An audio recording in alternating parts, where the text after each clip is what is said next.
Hello student, Kalyani IAS academy के online platform पर आपका स्वागत है। मैं हूं लखन दायमा, आपको हिंदी पढ़ा रहा हूं। फ्रेंड, आप जानते ही हैं कि हमारी एमपीपीएससी मेंस में हिंदी 5वां प्रश्न पत्र है और हिंदी विषय हमारे लिए बहुत ही महत्वपूर्ण है। ठीक है, तो ये सबसे ज़्यादा अंक दिलाने वाला विषय है। ठीक है, तो आप थोड़ी सी मेहनत करके इसमें ज़्यादा से ज़्यादा अंक प्राप्त कर सकते हैं। कैसे अंक प्राप्त करेंगे मैं आपको यहाँ पर सब बताऊँगा। ठीक है, कैसे आपको लिखना है, क्या लिखना है, क्या छोड़ना है, ये सब हम आपको पढ़ाते समय बताते रहेंगे। ठीक है, तो आज हमारा जो टॉपिक होगा वो होगा विशेषण फ्रेंड। ठीक है, तो चलिए स्टार्ट करते हैं। विशेषण आज हम पढ़ेंगे इसमें विशेषण। अब विशेषण किसे कहा जाता है, इसके बाद फिर विशेषण के प्रकार कितने हैं, ये सब हम इसके अंतर्गत पढ़ेंगे। ठीक है, तो पहले इसमें जानिए इसका अर्थ। तो इसका अर्थ क्या हो जाता है विशेषण का?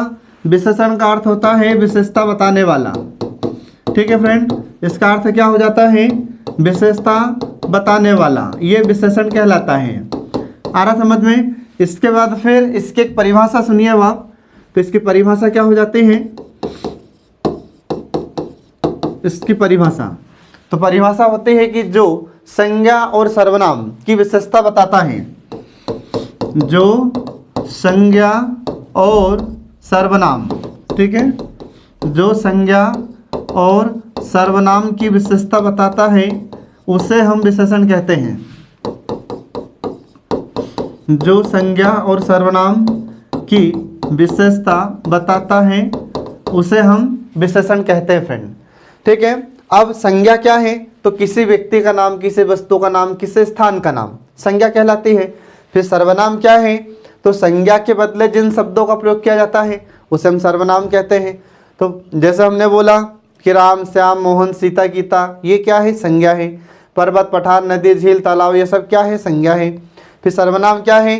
तो हम संज्ञा के बदले जिन शब्दों का उपयोग करेंगे, जैसे हम बोले राम, अब राम न बोलते हुए हम क्या बोलेंगे? वह, ठीक है, यह, ये, तो ये क्या हो जाएगा? सर्वनाम हो जाता है। तो इनकी जब विशेषता बताई जाती है तो उसे क्या कहते हैं? उसे हम विशेषण कहते हैं। ठीक है फ्रेंड, तो जो विशेषता बताने वाला होता है वह कहलाता है विशेषण। फिर जो विशेष्य होता है, तो विशेष्य क्या है? तो ये भी आपको ध्यान रखना फ्रेंड कि विशेष्य किसे कहा जाता है। तो जिसकी विशेषता बताई जाती है उसे हम विशेष्य कहते हैं। ठीक है, विशेष्य क्या होता है? तो जिसकी विशेषता बताई जाती है, ये आपको ध्यान रखना है। जिसकी विशेषता बताई जाती है उसे हम विशेष्य कहते हैं, ये आपको इसमें याद रखना है। ठीक है, अब कैसे? तो एक उदाहरण से आपको स्पष्ट हो जाएगा। तो एक उदाहरण देखिए इसका, एक इसका उदाहरण, जैसे आम मीठा होता है।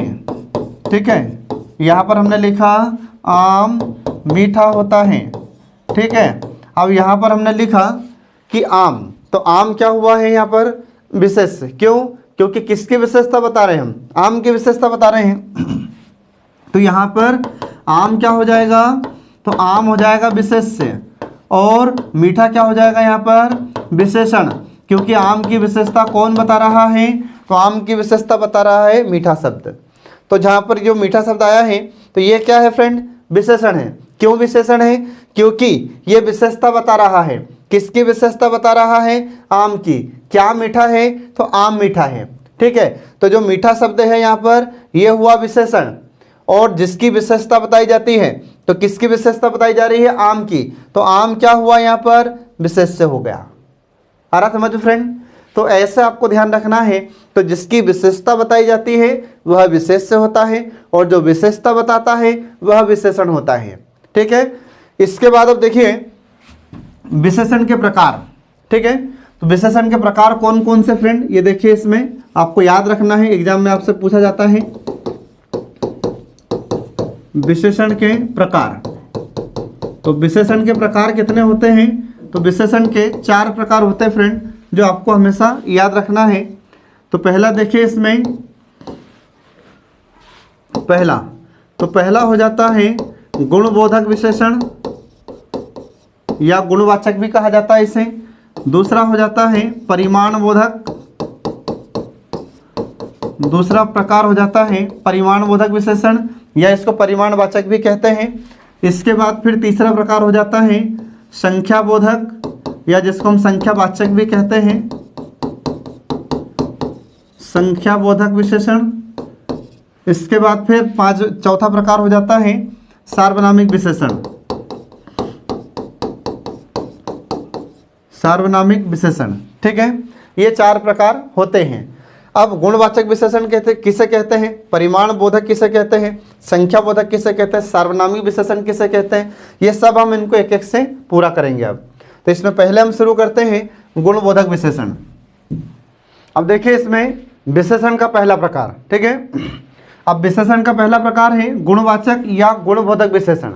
इसका अर्थ क्या है फ्रेंड, तो इसका अर्थ होता है कि वे विशेषण जो संज्ञा या सर्वनाम के गुण, धर्म या स्वभाव का बोध कराते हैं उसे हम गुणबोधक विशेषण कहते हैं, ठीक है।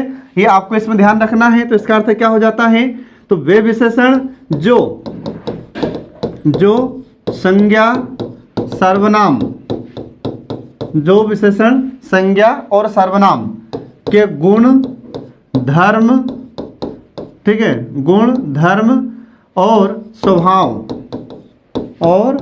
स्वभाव का बोध कराते हैं, स्वभाव का बोध कराते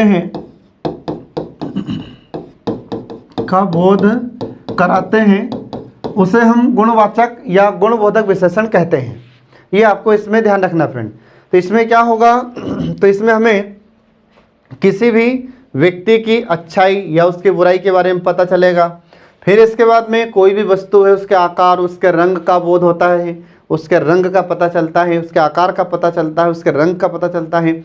इसके बाद में फिर हमको उसकी स्थिति के बारे में पता चलता है, ठीक है। ये सब गुणबोधक विशेषण, ये सब विशेषता बताते हैं। तो यहाँ पर देखिए इसके कुछ उदाहरण पहले, तो इसके कुछ उदाहरण देखिए। जैसे गुणवाचक विशेषण होते हैं जैसे रंग के आधार पर। तो रंग के आधार पर कैसे हैं, तो ये देखिए इसमें, तो पहला देखिए इसमें रंग बोधक या रंग के आधार पर।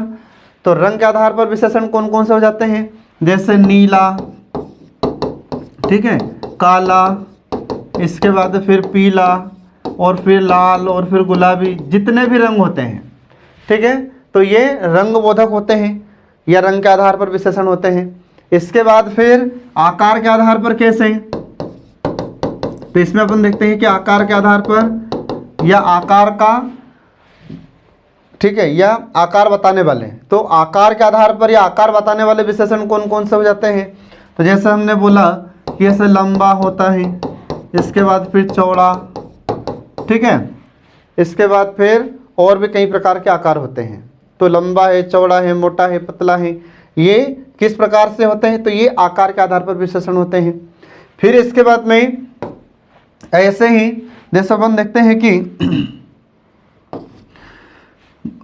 अच्छाई या बुराई के आधार पर, अच्छाई या बुराई के आधार पर, या इसी को अपन कहते हैं गुण के आधार पर। तो इसी में अपन देखते हैं जैसे, एक मिनट सुनो, जैसे अपन देखते हैं कि गुण के आधार पर भी, तो गुण के आधार पर या गुणबोधक कौन कौन से विशेषण हो जाते हैं, तो गुणबोधक विशेषण में जैसे अच्छा, ठीक है, अच्छा है, बुरा, इसके बाद में फिर ऐसे ही सत्यवादी, मतलब झूठ, सॉरी, हमेशा जो सत्य बोलता है। इसके बाद में फिर ऐसे ही पापी होता है, ठीक है, इसके बाद फिर पापी के बाद फिर ऐसे ही धर्मात्मा होता है, ठीक है। तो ऐसा अपन देखते हैं कि गुण के आधार पर ये विशेषण शब्द होते हैं। तो इसके कुछ उदाहरण अपन देखते हैं, इनके एक एक से सबके, ठीक है। तो रंग के आधार पर हमने देखा जैसे नीला है, काला है, पीला है, लाल है। तो हमने बोला कि कमल नीला होता है, तो कमल नीला होता है, तो नीला इसमें क्या हो जाता है, विशेषण, और कमल क्या हो गया, विशेष्य हो जाता है। फिर ऐसे हमने बोला कि काला पेन है या काला कपड़ा है, तो हमने बोला कि काला कपड़ा है, तो काला क्या हुआ, विशेषण, और विशेष्य क्या हो जाता है, कपड़ा। फिर इसके बाद में जैसे लंबा चौड़ा, तो लंबा चौड़ा ये क्या है, ये आकार के आधार पर विशेषण होते हैं। तो हमने बोला कि यह मार्ग लंबा है, ठीक है, तो लंबा क्या हो जाता है, विशेषण, और मार्ग क्या हो गया, विशेष्य। इसके बाद में यह मैदान अधिक चौड़ा है, तो यह मैदान चौड़ा है, तो इसमें मैदान क्या हो जाता है, विशेष्य और चौड़ा क्या हो जाता है, विशेषण। फिर इसके बाद में अच्छा, बुरा, सत्यवादी, पापी, धर्मात्मा। तो हमने बोला कि राम अच्छा लड़का है, तो अच्छा क्या हो गया यहाँ पर, विशेषण हो गया, और राम क्या हो जाता है, विशेष्य हो जाता है। ये आपको इसमें ध्यान रखना है। इसके बाद फिर वह बुरा आदमी है, तो वह बुरा आदमी है तो बुरा क्या हो जाएगा यहाँ पर, विशेषण, और आदमी क्या हो जाएगा, विशेष्य हो जाएगा। ठीक है फ्रेंड, तो ये आपको इसमें ध्यान रखना है। तो इस प्रकार से हम देखते हैं कि ये गुणबोधक विशेषण क्या करते हैं, किसी भी व्यक्ति या वस्तु या स्थान, मतलब संज्ञा या सर्वनाम के गुण के बारे में बताते हैं, गुण, धर्म या उसके स्वभाव के बारे में बताते हैं। तो ऐसे विशेषण को क्या कहा जाता है, ऐसे विशेषण को गुणबोधक विशेषण कहते हैं। सिंपल भाषा में इसको याद रखना कि जिससे किसी भी व्यक्ति या वस्तु के गुण या उसके स्वभाव या उसकी स्थिति का बोध होता है, तो वहां पर यह गुणबोधक विशेषण होता है। अब इससे परीक्षा में कैसे क्वेश्चन पूछेगा आपसे, तो आपसे पूछा जाएगा कि गुणबोधक विशेषण की परिभाषा लिखते हुए एक इसका उदाहरण लिखिए। ठीक है, तो इसकी परिभाषा आपको लिखना है और उदाहरण लिख के आप लिख देना कि राम अच्छा लड़का है, तो एक इसका ये उदाहरण हो जाएगा। ठीक है, इसके अलावा और भी हम बहुत सारे उदाहरण इसमें बता सकते हैं। ठीक है, तो इसमें रंग के आधार पर बता सकते हैं, आकार के आधार पर बता सकते हैं, गुण के आधार पर बता सकते हैं, स्थिति के आधार पर बता सकते हैं। आ रहा समझ में? और भी इसके बहुत सारे विशेषण के रूप होते हैं गुणवाचक के, तो ये आपको इसमें ध्यान रखना है। ये पहला प्रकार यहाँ पर इसका समाप्त हो जाता है। इसके बाद फिर दूसरा हो जाता है विशेषण का दूसरा प्रकार, परिमाणवाचक या परिमाणबोधक। ठीक है, दूसरा प्रकार है परिमाणबोधक विशेषण। अब परिमाणबोधक विशेषण का मतलब क्या हो जाता है, तो यहाँ पर ये परिमाण शब्द का अर्थ होता क्या है ये आपको पता होना चाहिए। तो यहाँ पर जो परिमाण शब्द आया फ्रेंड, परिमाण में और परिणाम में अंतर होता है, ध्यान रखना। ये परिमाण है न कि परिणाम। ठीक है, परिणाम मतलब होता है नतीजा, रिजल्ट, और ये परिमाण का अर्थ क्या है, तो परिमाण का मतलब होता है मात्रा, माप, तौल। ठीक है, ये इसका अर्थ होता है। परिमाण का अर्थ क्या हो जाता है, मात्रा, माप या तौल, ये इसका अर्थ होता है परिमाण का। तो फिर इसका अर्थ क्या हो जाता है, इसकी परिभाषा आप कैसे लिखेंगे परीक्षा में परिमाणबोधक विशेषण की, तो जो विशेषण संज्ञा या सर्वनाम के माप तौल के बारे में बताते हैं उसे हम परिमाणबोधक विशेषण कहते हैं। आ रहा समझ में? इसमें आपको ध्यान रखना है। तो यह विशेषण क्या करता है, तो इससे हमें किसी भी वस्तु की माप तौल के बारे में पता चलता है। तो इसमें आपको ध्यान रखना है। तो जो विशेषण संज्ञा या सर्वनाम, संज्ञा या सर्वनाम की मात्रा का बोध कराते हैं, की मात्रा का बोध कराते हैं, उसे हम परिमाणबोधक विशेषण कहते हैं। ये आपको इसमें ध्यान रखना है। तो संज्ञा या सर्वनाम की मात्रा का बोध कराने वाले विशेषण को हम परिमाणबोधक विशेषण कहते हैं। ये आपको इसमें ध्यान रखना है फ्रेंड। अब यहाँ पर भी ये दो प्रकार का हो जाता है। ठीक है, तो जो परिमाणबोधक विशेषण है इसके दो प्रकार हो जाते हैं। कौन कौन से?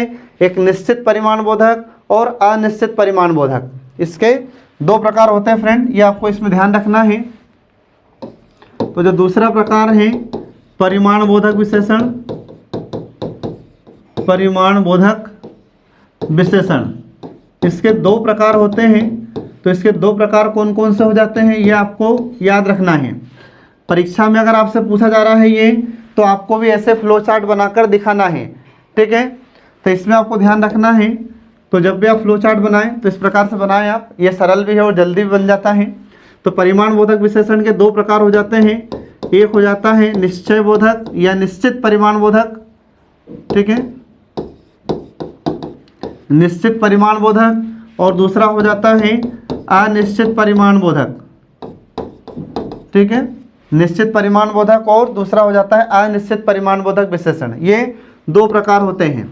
अब पहला देखिए इसमें निश्चित परिमाणबोधक विशेषण, तो इसका अर्थ क्या हो जाता है, तो वे विशेषण जो संज्ञा या सर्वनाम की निश्चित मात्रा का बोध कराते हैं, ऐसे विशेषण को हम निश्चित परिमाणबोधक विशेषण कहते हैं। ये आपको इसमें ध्यान रखना है। फिर से सुनिए, इसका अर्थ क्या होता है निश्चित परिमाण बोधक का, कि वे विशेषण जो संज्ञा या सर्वनाम की निश्चित मात्रा का बोध कराते हैं उसे हम निश्चित परिमाण बोधक विशेषण कहते हैं। तो इसमें आपको ध्यान रखना है, तो वे विशेषण जो संज्ञा या सर्वनाम, जो संज्ञा या सर्वनाम, संज्ञा या सर्वनाम की निश्चित मात्रा का बोध कराते हैं, निश्चित मात्रा का बोध कराते हैं, ठीक है, उसे हम निश्चित परिमाण बोधक विशेषण कहते हैं। अब इसके उदाहरण क्या क्या है फ्रेंड, तो इसके कुछ उदाहरण आते हैं निश्चित परिमाण बोधक के। ध्यान रखना, परिमाण बोधक जितनी भी वस्तुएं होती हैं उनको कभी आप गिन नहीं सकते, सिर्फ उनको तोला जा सकता है, सिर्फ माप सकते हैं, ठीक है, ये आप हमेशा ध्यान रखना, इसमें गिना नहीं जाएगा, ठीक है। जैसे हमने बोला कि 2 किलो चावल या 2 किलोग्राम चावल, अब ये 2 किलोग्राम चावल हमने बोला, ठीक है, तो 2 किलोग्राम चावल मतलब क्या हुआ कि यहाँ पर हमको निश्चित मात्रा पता चल रही है, किसकी, चावल की। तो कितने चावल हैं, तो हमने बोला 2 किलोग्राम है। आ रहा समझ में। ऐसे ही हम और भी बोल सकते हैं कि जैसे 2 किलो घी चाहिए, क्या बोला हमने, 2 किलो घी, 2 किलोग्राम, ठीक है, घी। तो यहाँ पर 2 किलोग्राम ये क्या है, ये निश्चित परिमाण बोधक है फ्रेंड, ठीक है। तो इसमें हमको निश्चित मात्रा पता चल रही है, यहाँ पर घी की हमको निश्चित मात्रा पता चल रही है कि कितना किलोग्राम घी है, 2 किलोग्राम घी है। यहाँ पर हमने आपको बताया कि कितना किलोग्राम चावल है, 2 किलोग्राम चावल है। तो हमको यहाँ पर क्या पता चल रहा है, तो हमको वस्तु की निश्चित मात्रा का पता चल रहा है। तो यहाँ पर संज्ञा क्या है, संज्ञा यहाँ पर चावल है, संज्ञा यहाँ पर क्या है, घी है, ठीक है फ्रेंड। तो कोई सी भी वस्तु की जब हमें निश्चित मात्रा पता चलती है तो वहाँ पर कौन सा विशेषण हो जाता है, वहाँ पर ये निश्चित परिमाण बोधक विशेषण होता है। अब इसके अलावा और भी बहुत सारे उदाहरण हम आपको दे सकते हैं। जैसे हम बोलते हैं कि 2 क्विंटल गेहूँ, तो 2 क्विंटल गेहूँ मतलब गेहूँ की मात्रा कितनी है, 2 क्विंटल है। ऐसे ही हम बोल सकते हैं कि 5 क्विंटल शक्कर, तो 5 क्विंटल शक्कर हमने बोला तो कितनी मात्रा है, 5 क्विंटल है, मतलब निश्चित मात्रा का हमें पता चल रहा है। तो यहाँ पर कौन सा विशेषण हो जाता है, निश्चित परिमाण बोधक विशेषण हो जाता है। ये आपको इसमें ध्यान रखना फ्रेंड। इसके बाद फिर दूसरा आता है अनिश्चित परिमाण बोधक। अब अनिश्चित परिमाण बोधक में क्या होता है, तो इसमें संज्ञा या सर्वनाम की निश्चित मात्रा का पता नहीं चलता, तो हम इसे अनिश्चित परिमाण बोधक विशेषण कहते हैं। तो इसमें आपको एक लाइन में याद रखना है कि इसमें निश्चित मात्रा का, इसमें संज्ञा या सर्वनाम की निश्चित मात्रा का बोध नहीं होता, ठीक है, बोध नहीं होता, तो उसे हम अनिश्चित परिमाण बोधक विशेषण कहते हैं, ठीक है फ्रेंड।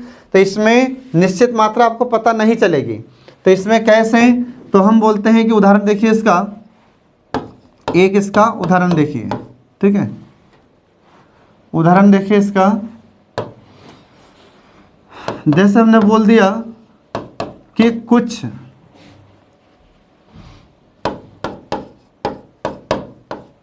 नहीं, थोड़ा, जैसे हमने बोला कि थोड़ा दूध चाहिए, ठीक है, हमने यहाँ पर क्या बोल दिया, तो हमने यहाँ पर बोल दिया कि थोड़ा दूध चाहिए। तो थोड़ा मतलब कितना, कुछ मात्रा पता चल रही है क्या आपको, नहीं, तो हमने बोला यहाँ पर कि थोड़ा दूध चाहिए मतलब कितना दूध चाहिए, कोई निश्चित मात्रा पता हमको नहीं चल रही है, तो इसमें कौन सा विशेषण हो जाएगा, अनिश्चित परिमाण बोधक विशेषण होता है। आया समझ में। फिर इसके बाद में हमने बोला कि सब घी चाहिए, सब घी चाहिए मतलब कितना चाहिए, कुछ मात्रा पता चल रही है क्या, नहीं चल रही है, तो इसलिए इसमें कौन सा विशेषण हो जाता है फ्रेंड, इसमें अनिश्चित परिमाण बोधक विशेषण होता है।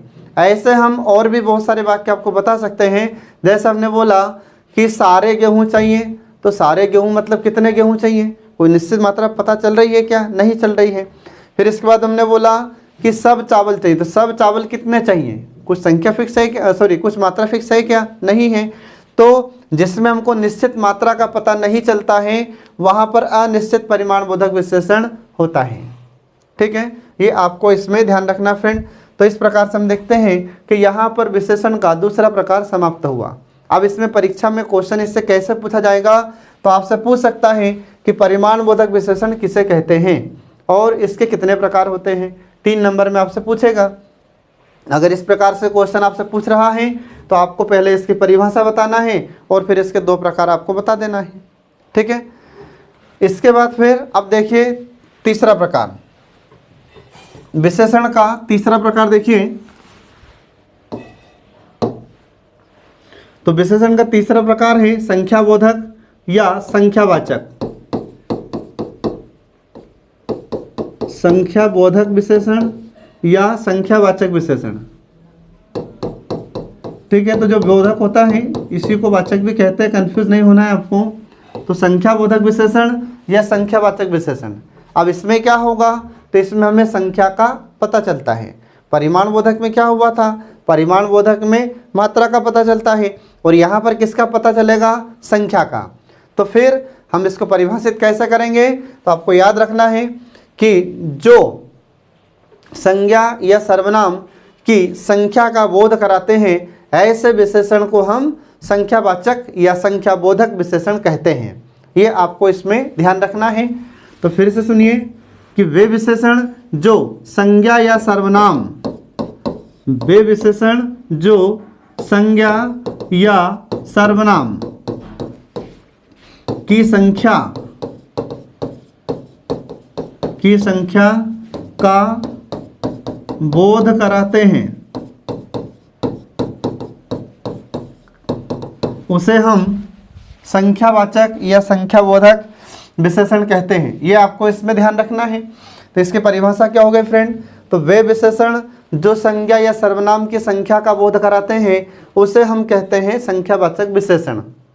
आया समझ में? ये आपको इसमें ध्यान रखना है। अब इसके प्रकार कितने हो जाते हैं? तो इसके 2 प्रकार होते हैं फ्रेंड। तो इसके 2 प्रकार कौन कौन से हो जाते हैं? ये देखिए, इसमें पहला हो जाता है निश्चित संख्या बोधक, जो संख्यावाचक, सॉरी इसमें देखिए अगला संख्यावाचक या संख्याबोधक विशेषण। ठीक है, इसके 2 प्रकार हो जाते हैं। तो इसके 2 प्रकार कौन कौन से हैं? तो इसके भी देखिए 2 प्रकार होते हैं, निश्चित और अनिश्चित। जैसे भी थोड़ी देर पहले हमने आपको बताया था परिमाण बोधक के 2 प्रकार, निश्चित और अनिश्चित, ऐसे ही इसके भी 2 प्रकार होते हैं। तो इसके 2 प्रकार कौन कौन से हो जाते हैं? तो पहला देखिए इसमें निश्चित संख्यावाचक विशेषण और दूसरा हो जाता है अनिश्चित संख्यावाचक विशेषण। ठीक है, अब पहला प्रकार देखिए इसमें निश्चित संख्यावाचक विशेषण या निश्चित संख्याबोधक विशेषण। इसका अर्थ क्या हो जाता है? तो इसका अर्थ होता है कि वे विशेषण जो संज्ञा या सर्वनाम की निश्चित संख्या का बोध कराते हैं ऐसे विशेषण को हम निश्चित संख्याबोधक विशेषण कहते हैं। ये आपको इसमें ध्यान रखना फ्रेंड। इसका मतलब क्या हुआ निश्चित संख्यावाचक का?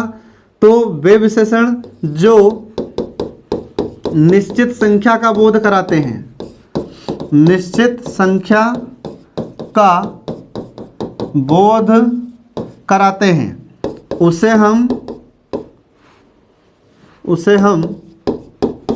निश्चित संख्यावाचक विशेषण कहते हैं। इसमें क्या होगा? निश्चित संख्यावाचक विशेषण में इसमें आपको निश्चित संख्या का पता चलता है। ठीक है, अब निश्चित संख्या कैसे फ्रेंड? तो हमने बोला कि 2 लड़के 4 लड़के। ठीक है, उदाहरण क्या है इसका? तो इसका एक उदाहरण देखिए। इसका उदाहरण हो जाता है जैसे 2 लड़के, ठीक है, जिनको हम गिन सकते हैं। संख्यावाचक में क्या होगा कि जिसको गिना जा सकता है उनको संख्यावाचक में रखा जाता है और जिनको मापा तोला जाता है उनको उधर परिमाण बोधक में रखा जाता है। ठीक है, इसको आप याद रखना। तो यहाँ पर हम बता रहे हैं आपको जैसे 2 लड़के, तो 2 लड़के मतलब इनकी संख्या फिक्स है। ठीक है, तो ये किस प्रकार का विशेषण है? इसमें 2 लड़कों में ये 2 लड़के निश्चित संख्यावाचक विशेषण के अंतर्गत आते हैं, ये आपको इसमें ध्यान रखना है। इसके बाद में फिर हमने बोला आपसे कि 5 लाख रुपए, ठीक है, ये हमने आपसे बोला 5 लाख रुपए। तो 5 लाख रुपए इसमें कौन सा विशेषण है फ्रेंड? तो यहाँ पर ये निश्चित संख्यावाचक विशेषण है, क्योंकि हमें रुपयों की संख्या यहाँ पर पता चल रही है, ठीक है, ये आपको इसमें ध्यान रखना है। इसके बाद फिर ऐसे ही और भी बहुत सारे उदाहरण हम आपको बता सकते हैं, ठीक है। जैसे मान लीजिए कि छात्र बैठे हैं, तो छात्र कक्षा में 10 छात्र बैठे हैं, तो 10 छात्र, तो 10 की संख्या है किसके? छात्रों की। तो हमें निश्चित रूप से पता चल रहा है कि छात्र कितने हैं, तो हमने बोला कि 10 छात्र हैं। तो यहाँ पर भी हमें छात्रों की संख्या निश्चित पता चल रही है। तो इसलिए इसमें कौन सा विशेषण हो जाता है? इसमें निश्चित संख्यावाचक विशेषण होता है। ये आपको इसमें ध्यान रखना है फ्रेंड, ठीक है। इसके बाद फिर अगला देखिए, दूसरा प्रकार अनिश्चित संख्यावाचक विशेषण, ठीक है। अब जो अनिश्चित संख्यावाचक विशेषण होता है, इसका अर्थ क्या हो जाता है? तो इसका उल्टा है। जैसे निश्चित विशेषण है, तो निश्चित संख्यावाचक विशेषण का जस्ट उल्टा है ये। तो उल्टा कैसा है? तो वे विशेषण जिससे संज्ञा या सर्वनाम की निश्चित संख्या का बोध नहीं होता है, उसे हम अनिश्चित संख्यावाचक विशेषण कहते हैं। ये आपको इसमें ध्यान रखना है। तो वे विशेषण जिनसे संज्ञा या सर्वनाम की निश्चित संख्या का पता नहीं चलता, निश्चित संख्या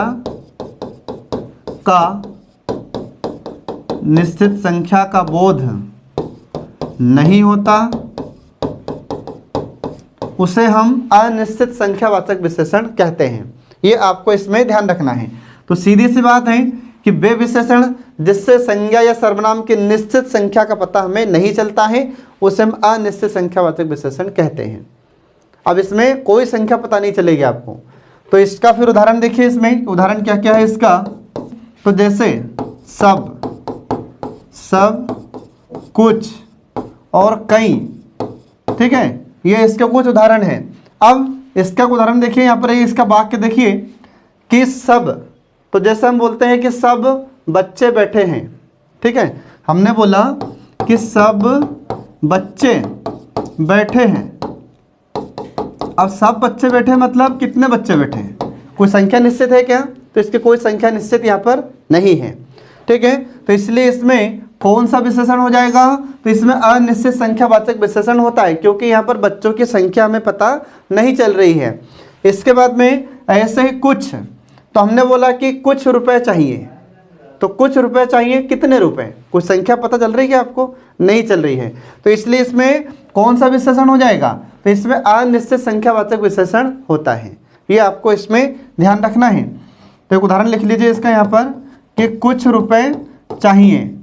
तो कुछ रुपए चाहिए, कितने रुपए चाहिए? कुछ निश्चित है क्या संख्या? तो कुछ भी संख्या इसकी निश्चित नहीं है। तो इसलिए यहाँ पर कौन सा विशेषण हो जाएगा? अनिश्चित संख्यावाचक विशेषण। इसके बाद फिर ऐसे ही तीसरा है कि ऐसे कई, तो कई भी क्या है?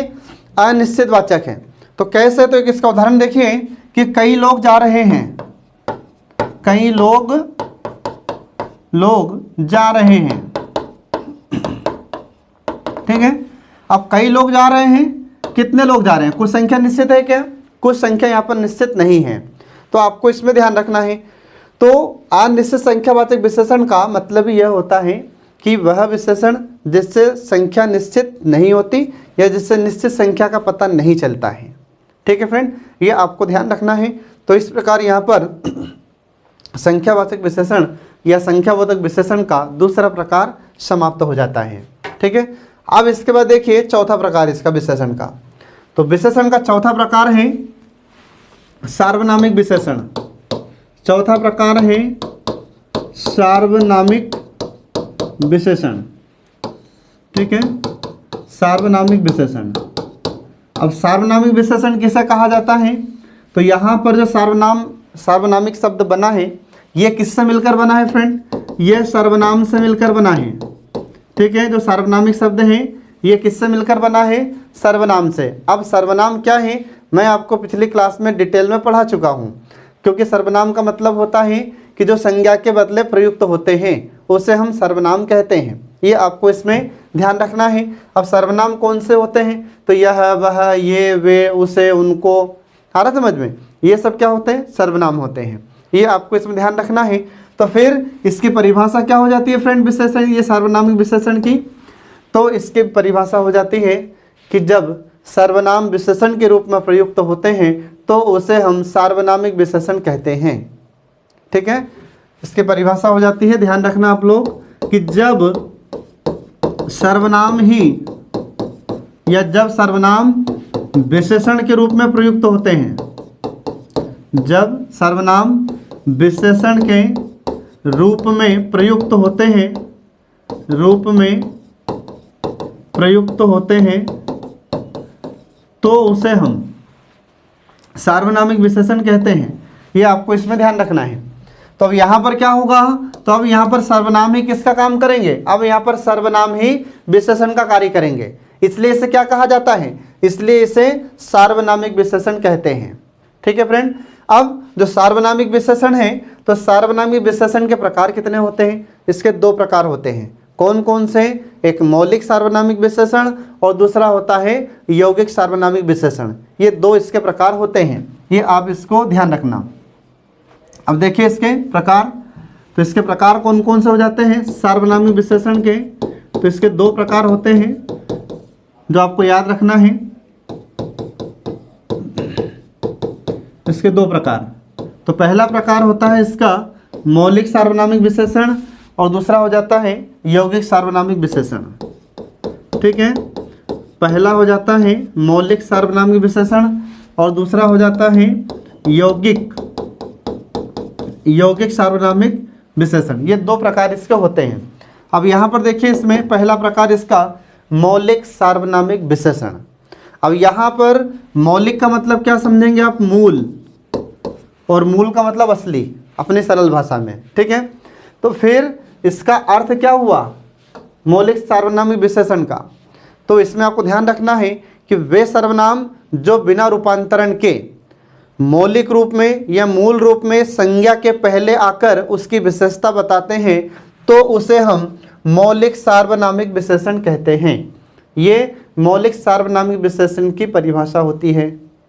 ठीक है, तो इसका अर्थ फिर से समझिए, फिर से सुनिए इसकी परिभाषा क्या है कि मौलिक सार्वनामिक विशेषण क्या है। तो वे सर्वनाम जो बिना रूपांतरण के संज्ञा के पहले आकर उसकी विशेषता बताते हैं, उसे हम मौलिक सार्वनामिक विशेषण कहते हैं। चलिए इसको थोड़ा अलग समझिए जरा। यहाँ पर देखिए, इसमें मौलिक सार्वनामिक विशेषण, ये पहला प्रकार है किसका, सार्वनामिक विशेषण का।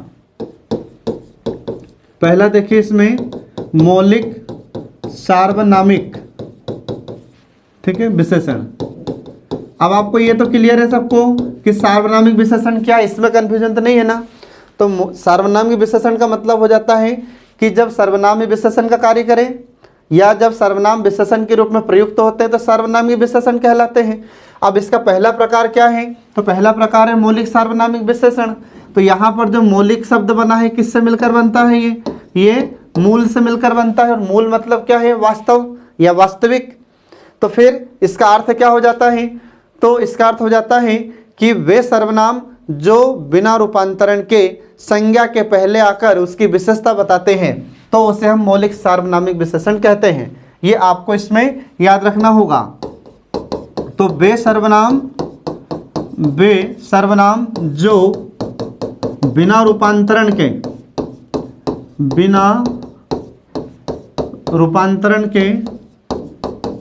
संज्ञा के पहले आकर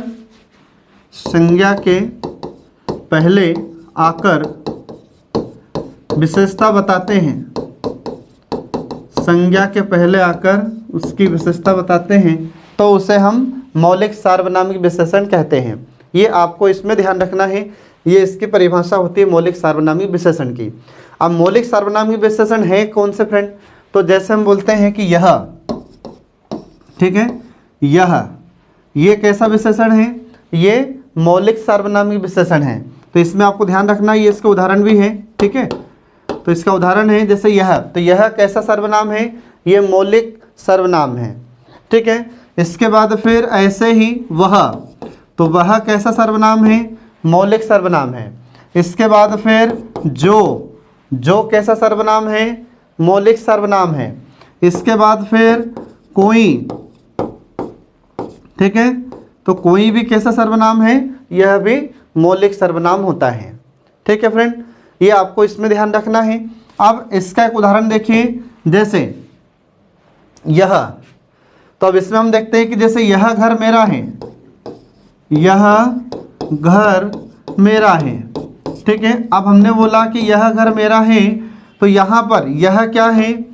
यह है यहाँ पर सर्वनाम, और घर क्या है? तो घर है संज्ञा। तो ये बिना रूपांतरण के आया है यह, मतलब जो मौलिक सर्वनाम है यह, तो यह एज इट इज, ऐसा का ऐसा ही यहाँ पर आया है, इसमें कोई परिवर्तन नहीं हुआ है। और किससे पहले आया है? संज्ञा से पहले आया है। और क्या कर रहा है? ये संज्ञा की विशेषता बता रहा है, इसलिए यह कौन सा विशेषण हो जाता है? यह मौलिक सार्वनामिक विशेषण हो जाता है। तो यह घर मेरा है, ठीक है, तो यहाँ पर जो यह शब्द प्रयोग हुआ है, यह क्या है? सर्वनाम। और यही सर्वनाम क्या करता है? विशेषण का कार्य करता है, इसलिए इसे क्या कहा जाता है? मौलिक सार्वनामिक विशेषण कहते हैं। ठीक है फ्रेंड, ये आपको इसमें ध्यान रखना है। इसके बाद फिर ऐसे ही हम देखते हैं कि और भी बहुत सारे उदाहरण अपन बता सकते हैं कि वह खेत मेरा है, ये अपन बता सकते हैं यहाँ पर। ठीक है, तो वह खेत मेरा है, तो वह यहाँ पर क्या है? सर्वनाम है, और खेत क्या है? संज्ञा है। तो किससे पहले आया ये? तो ये संज्ञा से पहले आया है सर्वनाम, बिना रूपांतरण के, बिना परिवर्तन के। ठीक है, तो इसलिए इसमें कौन सा विशेषण हो जाता है? तो यहाँ पर मौलिक सार्वनामिक विशेषण होता है। ठीक है फ्रेंड, ये आपको इसमें ध्यान रखना है। अब इसके बाद फिर दूसरा प्रकार आता है यौगिक सार्वनामिक विशेषण। दूसरा प्रकार देखिए सार्वनामिक विशेषण का, यौगिक, दूसरा प्रकार है यौगिक सार्वनामिक विशेषण। यौगिक सार्वनामिक विशेषण, ठीक है। अब यौगिक सार्वनामिक विशेषण, इसका मतलब क्या हो जाता है?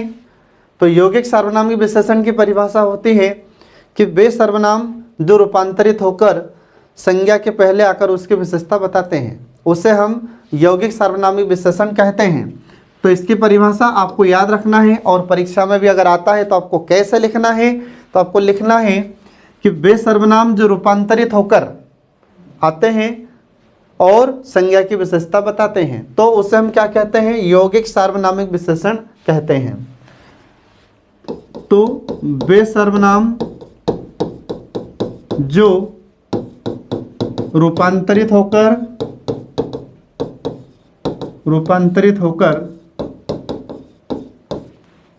वे सर्वनाम जो रूपांतरित होकर प्रयुक्त किए जाते हैं,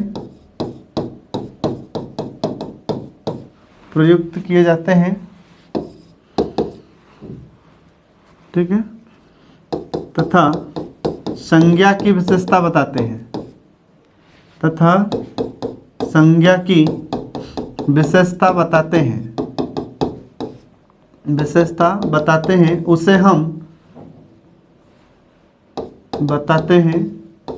उसे हम यौगिक सार्वनामिक विशेषण कहते हैं।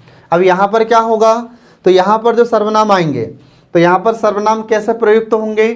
तो यहाँ पर सर्वनाम रूपांतरित होकर प्रयुक्त किए जाते हैं और संज्ञा की विशेषता बताते हैं। तो ऐसे विशेषण को हम, ऐसे सर्वनाम को हम क्या कहते हैं? ऐसे सर्वनाम को हम यौगिक सार्वनामिक विशेषण कहते हैं। तो मैं यहाँ पर सर्वनाम को विशेषण क्यों बोल रहा हूँ? क्योंकि सर्वनाम ही यहाँ पर विशेषण का कार्य करते हैं, इसलिए इसे सार्वनामिक विशेषण कहते हैं। तो यहाँ पर हम सार्वनामिक विशेषण का दूसरा प्रकार पढ़ रहे हैं, जिसका नाम है यौगिक सार्वनामिक विशेषण। ठीक है, तो अब यहाँ पर जो यौगिक सार्वनामिक विशेषण होगा, ये कैसे आएगा? रूपांतरित होकर, मतलब परिवर्तित होकर। यहाँ पर मूल सर्वनाम नहीं आते, इसमें मौलिक सर्वनाम प्रयुक्त नहीं होते। अब ये मूल सर्वनाम और यौगिक सर्वनाम क्या है? तो आप 2 मिनट के लिए इसका उदाहरण समझिए पहले, जब आपको ये जल्दी समझ में आएगा। ठीक है। अब यहाँ पर जैसे हमने लिख दिया एक तरफ ये मूल सर्वनाम, ठीक है, यहाँ पर हमने लिख दिया मूल सर्वनाम और इधर हमने लिख दिया फ्रेंड यौगिक सर्वनाम, ठीक है, इधर हमने लिख दिया यौगिक सर्वनाम, ठीक है। अब मूल सर्वनाम कौन से हैं? तो मूल सर्वनाम ने हमने बताया आपको, जैसे यह, तो यह कैसा है? यह मूल सर्वनाम है या मौलिक सर्वनाम है। तो मूल कहो या मौलिक कहो, कंफ्यूज नहीं होना है, ठीक है ना। मौलिक, मूल कहो या मौलिक सर्वनाम कहो, कंफ्यूज नहीं होना है। अब यहाँ पर जो मूल सर्वनाम है यह, तो यह का रूपांतरण किस किस रूप में हो जाएगा? तो यह का हो जाएगा जैसे ऐसा, ठीक है, ऐसी, ऐसे, ठीक है, इतना, उतना, इतना, इतनी, सॉरी, इतना, इतनी, इतने, ये किसका रूपांतरण हो गया? यह का। तो यह यहाँ पर मूल सर्वनाम है और इसका रूपांतरण हुआ तो क्या हो जाएगा? ऐसा, ऐसी, ऐसे, इतना, इतनी, इतने, ये इसके रूप में परिवर्तन हो जाएगा।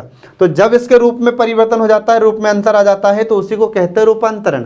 तो यहाँ पर ये मूल सर्वनाम है और ये रूपांतरित है। तो जो रूपांतरित हो आते हैं तो उसे क्या कहा जाता है? यौगिक सर्वनाम कहते हैं। तो यहाँ पर अब जो सर्वनाम आएंगे वो कैसे होंगे? सब रूपांतरित होकर या परिवर्तित होकर ही प्रयुक्त किए जाते हैं, ठीक है। और उदाहरण समझिए इसका तो और क्लियर हो जाएगा आपको। अगला देखिए, ऐसे ही वह, तो वह सर्वनाम कैसा है? वह मौलिक सर्वनाम है और इसका रूपांतरण होगा, इसका परिवर्तन होगा, तो ये क्या बनेगा? तो वह का परिवर्तन होगा तो वैसा, वैसी, वैसे, ठीक है। फिर इसके बाद में उतना, उतनी और उतने, ये ऐसे सर्वनाम बनते हैं यौगिक सर्वनाम। किससे बनते हैं ये? वह के रूपांतरण से। क्लियर है सबको? इसके बाद फिर और देखो, और क्लियर हो जाएगा आपको। जैसे जो, तो जो यहाँ पर क्या है? ये मूल सर्वनाम है या मौलिक सर्वनाम है। इसका रूपांतरण होगा तो क्या बनेगा? इसका रूपांतरण होगा तो जैसा, जैसी, जैसे, ठीक है। इसके बाद फिर जितना, उतना, सॉरी, जितना, जितनी, जितना, जितनी, जितने, ये इस प्रकार के सर्वनाम इससे बनते हैं जो से परिवर्तित होकर। ऐसे ही एक और मूल सर्वनाम होता है, मौलिक सर्वनाम होता है, जो है कोई। अब कोई का रूपांतरण होगा तो क्या क्या बनेगा? तो कोई का रूपांतरण होगा तो कैसा, कैसी, कैसे, कितना, कितनी, कितने, ये कोई के रूपांतरण से बनते हैं, ठीक है। तो हम बात कर रहे हैं किसकी अभी? यौगिक सार्वनामिक विशेषण की। तो यौगिक सार्वनामिक विशेषण में सर्वनाम कैसे प्रयुक्त होते हैं? ये रूपांतरित सर्वनामों का प्रयोग होता है, रूपांतरित सर्वनामों का प्रयोग होता है इस विशेषण में। तो जब ये परिवर्तित या रूपांतरित विशेषण या सर्वनाम का प्रयोग होता है, इसलिए इसी का नाम क्या है? यौगिक सार्वनामिक विशेषण। और इसीलिए हमने यहाँ पर आपको परिभाषा में लिखकर बताया है कि वे सर्वनाम जो रूपांतरित होकर प्रयुक्त किए जाते हैं और संज्ञा की विशेषता बताते हैं, तो उसे हम यौगिक सार्वनामिक विशेषण कहते हैं। तो इसमें किस प्रकार के सर्वनामों का प्रयोग होगा? तो यहाँ पर ये ऐसा, ऐसी, ऐसे, इतना, इतनी, वैसा, वैसी, ये इनका प्रयोग किया जाएगा। ये इनका नहीं होगा, यह वह जो, ये नहीं आएंगे इसमें। क्लियर है फ्रेंड? तो आई होप आप लोग इसको ठीक से समझ गए होंगे, तो इसको ध्यान रखना आप, ठीक है। अब इसके कुछ उदाहरण देखिए। तो कुछ उदाहरण देखिए यहाँ पर यौगिक सार्वनामिक विशेषण के। तो हमने बोला कि कैसा घर चाहिए, ठीक है, कैसा घर चाहिए, ठीक है। अब यहाँ पर आपसे एग्जाम में ऐसा मान लो पूछे कि कैसा घर चाहिए, बताइए इसमें कौन सा विशेषण है। तो पहला तो ये आपको बताना होगा कि इसमें सार्वनामिक विशेषण है। अब सार्वनामिक विशेषण का कौन सा प्रकार है फ्रेंड? तो सार्वनामिक विशेषण का यहाँ पर दूसरा प्रकार यौगिक सार्वनामिक विशेषण है। क्यों है? क्योंकि यहाँ पर जो कैसा सर्वनाम आया है ये रूपांतरित होकर आया है। कैसा आया है? यहाँ पर ये रूपांतरित होकर आया है, ये मूल रूप में यहाँ पर नहीं आया। आ रहा समझ में? अगर मूल रूप में आता तो क्या होता? कौन होता, और अगर कौन होता तो मौलिक सर्वनामी विशेषण हो जाता। तो यहाँ पर ये आया है कैसा रूपांतरित होकर, इसलिए इसमें कौन सा सार्वनामिक विशेषण है? तो इसमें यौगिक सार्वनामिक विशेषण होता है। ठीक है, ये आपको इसमें ध्यान रखना फ्रेंड। तो ये इसका पहला उदाहरण हुआ। इसके बाद फिर दूसरा उदाहरण आता है कि ऐसा आदमी, दूसरा है ऐसा आदमी नहीं देखा, या ऐसा लड़का नहीं देखा, कुछ भी आप बना सकते हैं। ठीक है, ऐसा आदमी नहीं देखा। अब यहाँ पर क्या है? ऐसा। तो ऐसा क्या है फ्रेंड? सर्वनाम है। तो सर्वनाम तो है, पर मौलिक सर्वनाम है कि रूपांतरित है?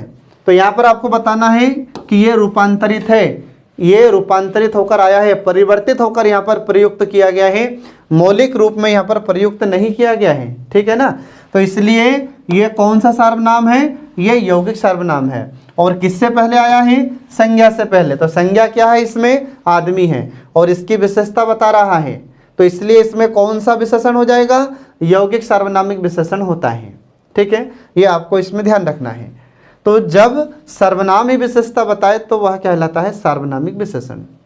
ठीक है फ्रेंड, इसके बाद फिर और भी बहुत सारे उदाहरण अपन इसके देख सकते हैं कि हमने बोला आपसे कितना घी चाहिए, आपको हमने बोला कि कितना घी चाहिए। ठीक है, अब कितना घी चाहिए मतलब क्या हुआ? तो कितना घी चाहिए, तो यहाँ पर अब जो कितना शब्द आया है, तो कितना यहाँ पर क्या है? सर्वनाम है, पर कौन सा सर्वनाम है? ये यौगिक सर्वनाम है। क्यों? क्योंकि परिवर्तित होकर आया है, रूपांतरित होकर आया है, मूल रूप में यहाँ पर प्रयुक्त नहीं हुआ है। ठीक है, इसलिए ये किसका उदाहरण है? ये यौगिक सार्वनामिक विशेषण का उदाहरण है फ्रेंड। ठीक है, तो ये आप लोग इसमें ध्यान रखना अच्छे से। ठीक है, तो इस प्रकार हम देखते हैं कि यहाँ पर यह हमारा यौगिक सार्वनामिक विशेषण समाप्त हो जाता है और हमारा जो विशेषण का टॉपिक है ये यहाँ पर समाप्त हो जाता है। अब इसमें आपसे क्वेश्चन कैसे पूछे गए फ्रेंड? तो इसमें आपसे क्वेश्चन पूछा गया है कि सार्वनामिक विशेषण की परिभाषा लिखते हुए इसके प्रकार बताइए। तो आपको परिभाषा लिखकर इसके प्रकार बताना है। और अगर एग्जाम में आपसे क्वेश्चन पूछा जाता है कि विशेषण का अर्थ लिखते हुए इसके प्रकार बताइए, तो आपको फिर क्या करना है? परिभाषा बताना है, और परिभाषा बताने के बाद में आपको फ्लो चार्ट के माध्यम से ये 4 प्रकार बताना है बस। बाकी फिर इसकी परिभाषा चारों की मत लिखना। आ रहा समझ में? फिर अगर पूछ रहा है कि गुणवाचक विशेषण किसे कहते हैं और इसका उदाहरण लिखिए, तो फिर यहाँ पर आपको सिर्फ गुणवाचक विशेषण की परिभाषा लिखना है और उसके उदाहरण लिखना है। नहीं तो आपको ऐसा नहीं करना है कि पता चला कि उसने पूछा अपने से गुणवाचक विशेषण और अपन ने पहले विशेषण की परिभाषा लिखी, फिर गुणवाचक विशेषण की परिभाषा लिखी, फिर उसके उदाहरण लिखे। ऐसा नहीं करना है फ्रेंड। जो अपने से पूछ रहा है सिर्फ उसी का उत्तर हमें लिखना है। ठीक है, तो इस प्रकार से हमारे यहाँ पर विशेषण का टॉपिक समाप्त हो जाता है फ्रेंड। देखते रहिए हमारे कल्याणी आईएएस एकेडमी के सभी वीडियोस जो आपकी सफलता का मार्ग प्रशस्त करते हैं। Thanks for watching.